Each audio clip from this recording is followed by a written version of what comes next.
Olá pessoal, tudo bem? Aqui é o Teacher Daniel com vocês, hoje trazendo a palavra de Deus.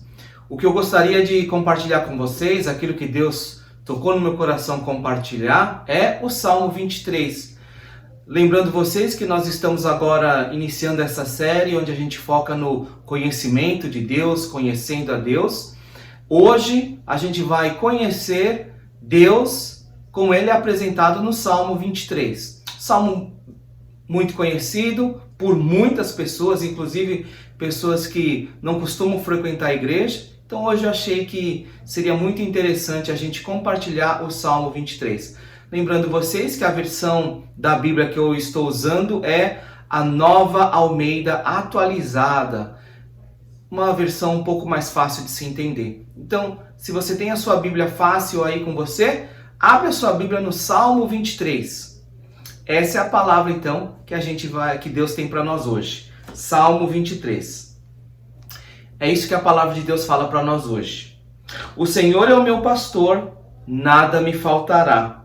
Ele me faz repousar em pastos verdejantes. Leva-me para junto das águas de descanso. Refrigera minha alma. Guia-me pelas veredas da justiça por amor do seu nome. Ainda que eu ande pelo vale da sombra da morte, não temerei mal nenhum, porque tu estás comigo. O teu bordão e o teu cajado me consolam. Preparas-me uma mesa na presença dos meus adversários, unges minha cabeça com óleo, o meu cálice transborda. Bondade e misericórdia certamente me seguirão todos os dias da minha vida, e habitarei na casa do Senhor para todo sempre. Amém. Amados, então, hoje a gente está compartilhando o Salmo 23, e o que a gente vai procurar entender nesse Salmo é como é que o Salmo apresenta Deus, como é que ele descreve Deus, quem é esse Deus que o Salmo 23 está apresentando para nós. Porque um dos objetivos da teologia é descrever aquilo que a Bíblia fala sobre Deus. Muitas vezes a gente comete o erro de levar para a Bíblia aquilo que a gente entende. Por exemplo, o que a gente entende sobre Deus, a gente vai na Bíblia e aí a gente procura confirmar aquilo que a gente acredita. E isso é um erro. Por quê? Porque o objetivo da teologia não é exportar aquilo que a gente acredita, é não levar para a Bíblia aquilo que a gente acredita, mas sim descrever aquilo que a Bíblia fala e importar para a nossa vida. É entender aquilo que a Bíblia está falando e trazer para a nossa vida. Então, o objetivo da teologia é transformar o nosso entendimento. É entender a realidade à nossa volta à luz do que a Bíblia fala e não confirmar as nossas crenças,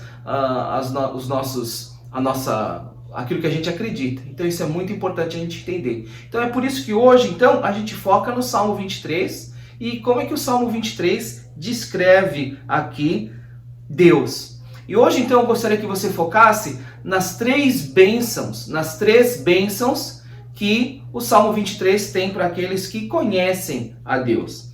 Olha aqui como é que o Salmo 23 fala. Presta atenção na primeira bênção que o Salmo 23 traz para nós. O Senhor é o meu pastor.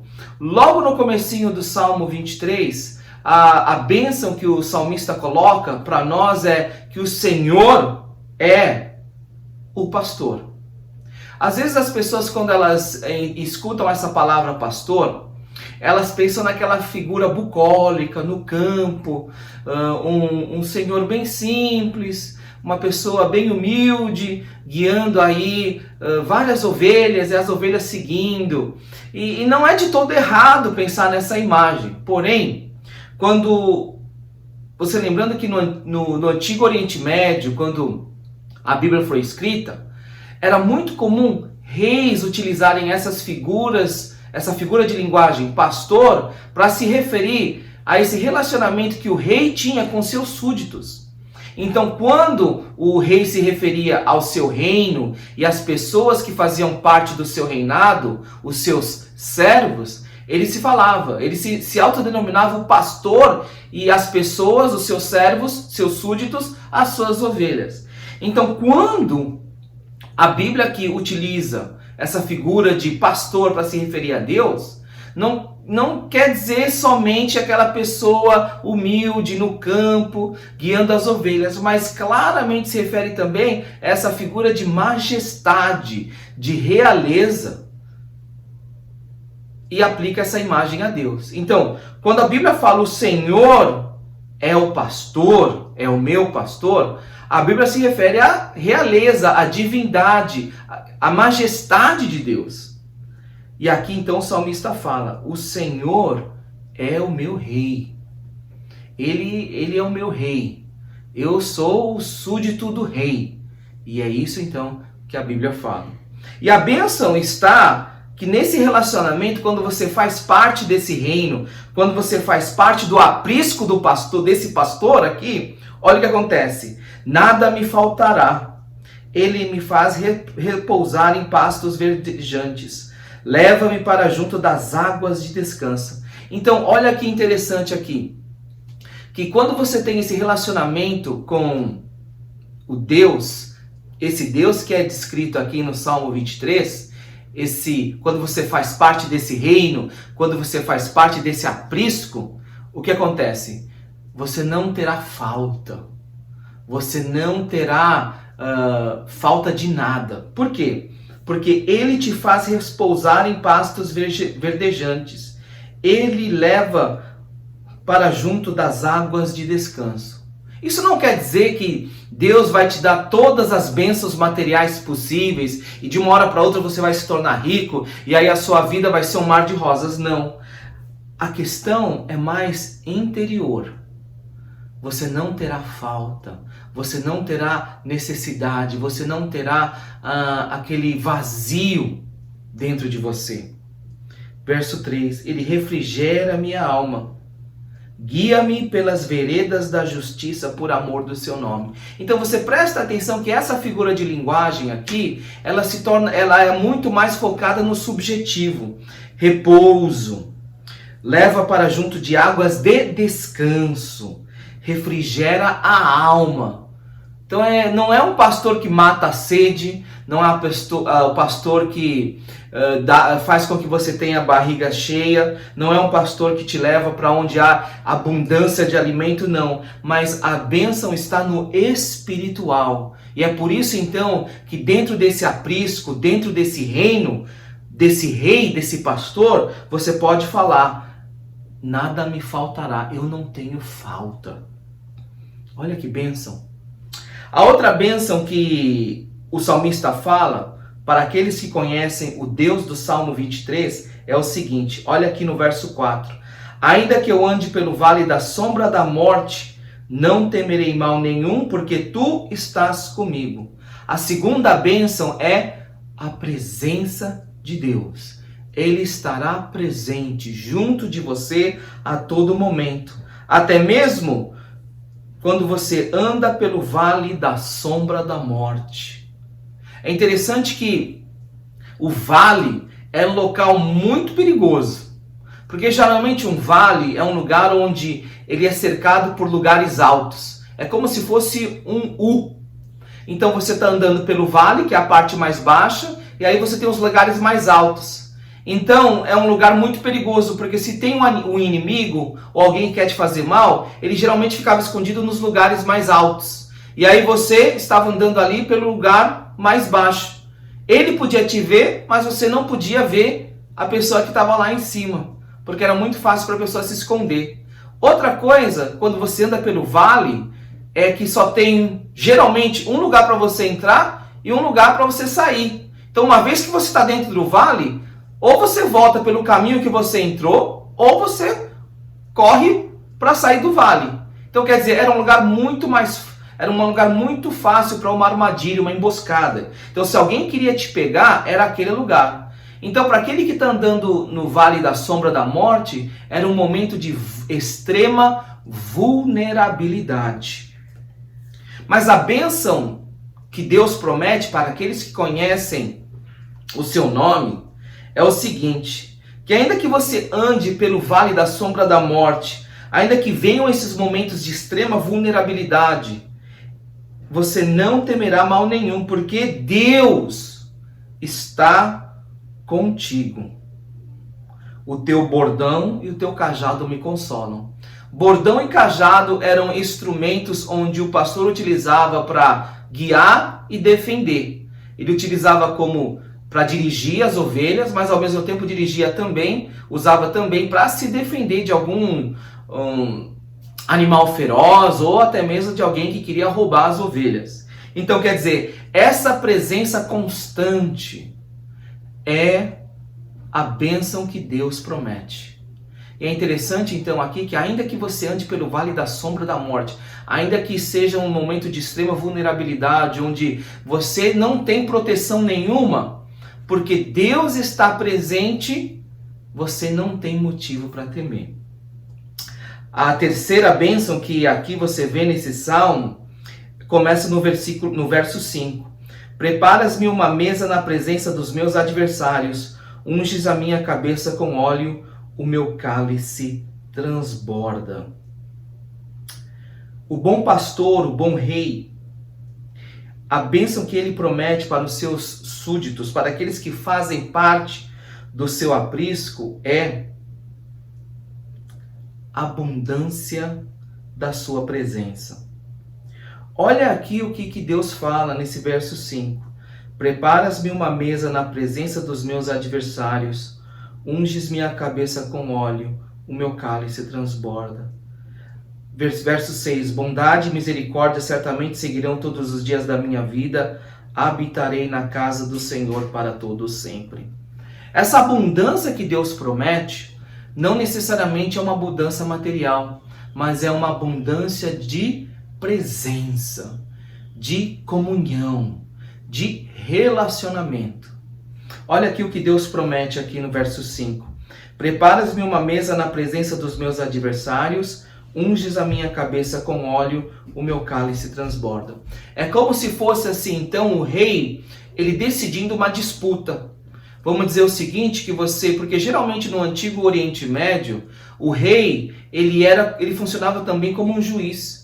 E ele julgava questões do povo. Você lembra o rei Salomão? Quando as mulheres que estavam disputando o filho, elas vêm até o rei? Então isso era muito comum. O rei julgando as disputas entre as pessoas que faziam parte do seu reino.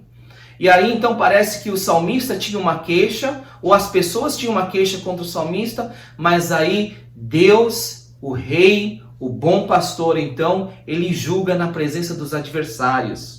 Olha aqui o que ele fala. Ele prepara uma mesa na presença dos adversários e na frente dos adversários, então, ele unge a cabeça dessa pessoa aqui com óleo e o cálice transborda, mostrando então que a evidência, essa abundância da presença do Senhor, essa abundância da bondade e misericórdia na vida dessa pessoa.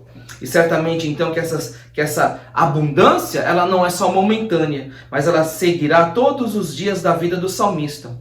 E ele, então, essa abundância de comunhão, essa abundância de relacionamento, faz com que ele declare: habitarei na casa do Senhor para todo sempre. Hoje, então, amados, nós vimos 3 bênçãos que Deus promete para aqueles que fazem parte do seu aprisco, para aqueles que fazem parte do seu reino. 3 bênçãos que Deus promete para aqueles que conhecem esse Deus do Salmo 23. A bênção de que o Senhor se torna o seu pastor. É Ele quem dirige a sua vida. E é porque Ele dirige e protege a sua vida, você pode declarar: nada te faltará. A outra bênção é presença constante. Até mesmo quando você anda no vale da sombra da morte, você não tem razão para temer. Porque a presença na sua vida, a presença de Deus na sua vida é constante. Não apenas isso, a terceira bênção é abundância de comunhão. Abundância de comunhão que leva você a experimentar bondade e misericórdia na sua vida. Não apenas momentâneo, mas certamente pelo resto da sua vida. Aí você pode perguntar assim: teacher, como é que então eu posso experimentar essas bênçãos na minha vida? Lembra que o Salmo começa com: o Senhor é o meu pastor? Ele não é o pastor de todas as pessoas. O salmista é bem claro que o Senhor era o pastor dele, é o meu pastor. O que isso quer dizer? Que esse relacionamento, essa fé que você tem em Deus, É algo que você deve... É uma decisão individual. É algo que você toma sobre si mesmo. Não adianta você só chegar e falar assim, eu vou na fé da minha esposa, e eu vou agarrado na barra da calça dela, ou do marido, ou do filho, não. É uma decisão que você toma particularmente para você. E quando a gente fala de Deus, nós não estamos falando de qualquer Deus. Nós estamos falando do Deus da Bíblia. E é muito claro que quando a gente fala de Deus, esse Senhor é o meu pastor, nós estamos falando de Jesus Cristo. Lembra que Jesus fala lá em João, no Novo Testamento? Eu sou o bom pastor. As minhas ovelhas ouvem a minha voz e me seguem. Então é muito importante você entender isso, que se você quer experimentar essas bênçãos na sua vida, não adianta só você chegar e declarar, eu acredito em Deus, eu tenho fé em Deus. Não, essa fé deve ser algo concreto, claro, definitivo, muito bem resolvido dentro do seu coração. E essa fé tem foco, tem direção, é a pessoa de Jesus Cristo. E quando essa fé ela é verdadeira, ela faz com que você escute a voz de Jesus, que você siga. Por exemplo, a ovelha ela não pode viver num outro aprisco, viver do jeito que ela quer, e aí só nos momentos de aflição ela vem atrás do pastor, não. O que você entende? A ovelha estava sempre seguindo, sempre na dependência do pastor. Por isso a Bíblia utiliza essa imagem, para mostrar para você que o seu relacionamento com Deus, com Jesus Cristo, não pode ser algo momentâneo, mas tem que ser algo diário, contínuo na sua vida. Então isso é uma decisão pessoal, individual, que você deve tomar hoje, agora. Se você faz parte desse reino, então você não pode sair dos limites da autoridade desse rei. Você tem que viver sobre esse reino, porque é um reinado, sobre a autoridade dele. Da mesma maneira que se você faz parte, se você segue esse pastor e você quer experimentar as bênçãos que esse pastor tem reservado para você, então você tem que fazer parte desse aprisco. Quando ele te chama, você escuta a voz dele. Quando ele fala para você, vai para a direita, você obedece e vai. Quando ele fala para você ir para a direita, para a esquerda, você obedece e vai. Não tem uma ovelha que faz o que ela quer e não escuta a voz. Isso quer dizer então que ela não faz parte desse aprisco. Isso quer dizer então que esse pastor não é o pastor dessa ovelha, porque ela não escuta a voz dele. Então, meus amados, hoje, para você que está escutando essa mensagem e realmente quer experimentar essas bênçãos na sua vida, eu convido você a fazer uma oração. Uma oração pedindo para que Jesus se torne o pastor da sua vida. Reconheça que Jesus é o bom pastor, porque ele dá a sua vida pelas ovelhas. Ele morreu na cruz pelos seus pecados. Reconheça que você é um pecador, reconheça a sua necessidade de Jesus Cristo. Creia que através do sangue de Jesus derramado na cruz, você tem os seus pecados perdoados. E que através de Jesus, da mesma maneira que ele ressuscitou ao terceiro dia, hoje, por causa desse sacrifício e porque Jesus Cristo é Deus, você também ressuscitará quando Jesus Cristo voltar para vir e tomar posse do seu reino e estabelecer o seu reinado para todo sempre. Que você seja abençoado com essa palavra, que você tenha uma semana cheia de bênçãos, e aí a gente se vê então num próximo vídeo, durante as nossas aulas. Fica aqui então, um abraço apertado no seu coração, saudade de vocês, a gente se vê então, fiquem na paz, Jesus abençoe vocês. Tchau, tchau.